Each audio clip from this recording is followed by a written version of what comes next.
कि BTC TET का test था।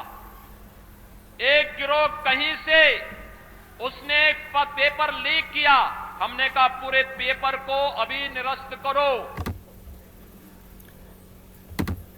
तो जैसा कि आपने यूपी के मुख्यमंत्री योगी आदित्यनाथ जी को अभी सुना, उत्तर प्रदेश टीईटी का पेपर लीक हुआ और उसके बाद मुख्यमंत्री ने आदेश दिया कि पेपर को रद्द कर दिया जाए। तो आज इस वीडियो में मैं आपको बताने वाला हूं कि यूपी, ये सारी बातें आज इस वीडियो में आपको बताऊंगा। आप खुद ही समझ जाएंगे कि पेपर छपता कैसे है, एग्ज़ाम सेंटर तक पहुंचता कैसे है, अगर पेपर लीक होने में कौन से लोगों का हाथ हो सकता है।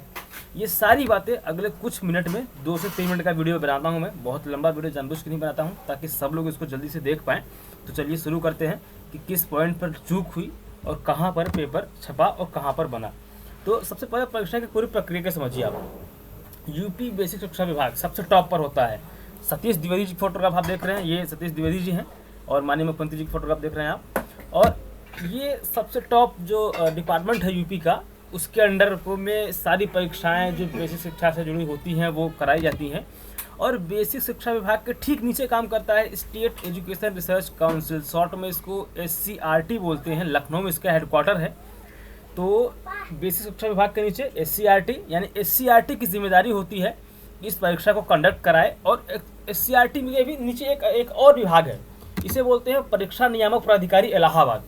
तो उत्तर प्रदेश का जो शिक्षा विभाग है, कहने को इसका हेडक्वार्टर लखनऊ में है, मंत्री जी लखनऊ में बैठते हैं, लेकिन इसके बाकी सभी कार्य, सभी तरह की परीक्षाएं इलाहाबाद से ऑर्गेनाइज की जाती हैं। जो परीक्षा नियामक प्राधिकारी हैं यूपी के, वो इलाहाबाद में बैठते हैं। सेक्रेटरी जो होते हैं परीक्षा नियामक प्राधिकारी के, वो BTC TET से संबंधित सभी परीक्षाओं के लिए जिम्मेदार होते हैं।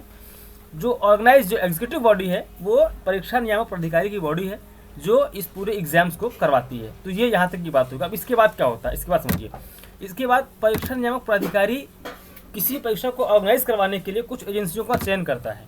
अच्छा, अच्छी बात इसमें यह है कि कौन सी एजेंसी परीक्षा करेगी, पेपर कौन बनाएगा, ये बताया कभी नहीं जाता है। ये बिल्कुल कॉन्फिडेंशियल होता है, किस एजेंसी ने पेपर बनाया, कैसे बनाया। तो ये भी समझिए आप कि एजेंसी के चयन के बाद उसी एजेंसी के साथ मिलकर पेपर तय किया जाता है। पेपर सेटर के लोग बैठते हैं, पेपर सेट करते हैं, उसके बाद प्रिंटिंग प्रेस पे पेपर को लाया जाता है। कौन से प्रिंटिंग प्रेस पे छपा गया है ये भी किसी को नहीं बताया जाता है, एकदम बिल्कुल गोपनीय रखा जाता है ताकि किसी भी स्तर पर पेपर लीक न होने पाए। और एक बार जब पेपर छप जाता है तो ज़िले पे, हर ज़िले में, यूपी के हर ज़िले में कोषागार है। ज़िला कोषागार में पेपर्स को भेजा जाता है। ये जिला कोषागार जो होते हैं बेहद ही हाई सिक्योरिटी लेवल के कोषागार, मतलब बहुत ज़्यादा वहाँ पे हाई सिक्योरिटी होती है। हर ज़िले में एक होता है, DM कंटर में होती, ये सब चीज़ें चलती हैं। और इसके बाद पेपर किस पॉइंट पर लीक हुआ होगा, अब ये समझिए आप। जब जिला कोषागार से पेपर निकलता है तो 2 तरीके हैं निकलने के।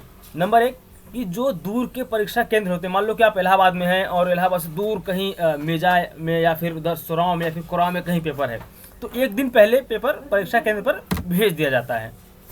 और अगर कहीं पास में है एग्ज़ाम सेंटर्स, मान लो कि शहर में है, जिला मुख्यालय से 20 से 25 किलोमीटर की दूरी पर है, तो वहाँ पर सेम डे पेपर वहाँ पे भेजा जाता है। और हाँ, भेजने की पूरी एक प्रक्रिया है। इसमें एक स्टैटिक मजिस्ट्रेट होता है। आप समझिए कितने बड़े अधिकारी शामिल होते हैं। स्टैटिक मजिस्ट्रेट होता है, DM की निगरानी में पूरा काम होता है। और स्टैटिक मजिस्ट्रेट अपनी गाड़ी से या यूँ कहिए कि सरकारी वाहन से उसकी निगरानी करते हुए उस पूरे पेपर्स को लेके उस सेंटर तक जाते हैं जहाँ पर परीक्षा होती है। और देखिए फिर क्या होता है, केंद्र व्यवस्थापक, यानी कि जिस सेंटर परीक्षा होती है वहाँ का जो सेंटर मैनेजर होता है उसको हैंडओवर किया जाता है पेपर। वहाँ पर भारी पुलिस फोर्स रहती है। उसके बाद परीक्षा, अच्छा पेपर अभी खुलता नहीं है, केंद्र व्यवस्थापक भी पेपर को नहीं खोलता है, लिफाफे में बंद रहता है। केंद्र व्यवस्थापक पेपर को लेने के बाद चेक करता है ऊपर से, हाँ ठीक है, सब कुछ लिफाफे बंद है, सील बंद है। अंतिम में पेपर खोला जाता है स्टूडेंट्स के सामने क्लासरूम में जहाँ पर एग्जाम्स हो रहा होता है। तो ये पूरी प्रक्रिया। अब आप समझिए कि चूक कहाँ हुई होगी। तो अभी तक जो बात सामने आई है कि ट्रेजरी से, यानी कि जिला कोषागार से परीक्षा केंद्र तक ले जाने के बीच में कहीं पेपर लीक हुआ है, यानी कि किसी ने पेपर का सील खोल दिया जिला कोषागार से एग्जाम सेंटर ले जाने के बीच में, और इसी पॉइंट्स पर ये पेपर लीक हुआ है, जिसकी वजह से 21 लाख छात्र, आप इमेजिन कीजिए कि यूपी ही नहीं, यूपी के अलग अलग ज़िलों से, बल्कि बाकी राज्यों, बिहार, MP, राजस्थान से भी कई, मतलब लाखों छात्र इस परीक्षा को देने के लिए आए थे। और जब वो एग्ज़ाम हॉल में बैठे, पेपर मिल गया था, OMR सीट मिल गई थी और उनको बोल दिया जाता है कि परीक्षा नहीं होगी, परीक्षा तो रद्द हो गई। क्यों रद्द हो गई? क्योंकि किसी ने पेपर लीक कर दिया है। तो ये पूरी प्रक्रिया, उम्मीद आप इसको समझ पाए होंगे कि कैसे परीक्षाएं होती हैं यूपी में। तो इस वीडियो को देखने के लिए आपका धन्यवाद। अगर आप और किसी टॉपिक पर चाहते हैं मैं वीडियो बनाऊं तो आप मुझे कमेंट में बताएं, मैं वीडियो को बनाऊंगा और आप इसको देखिए। Thank you.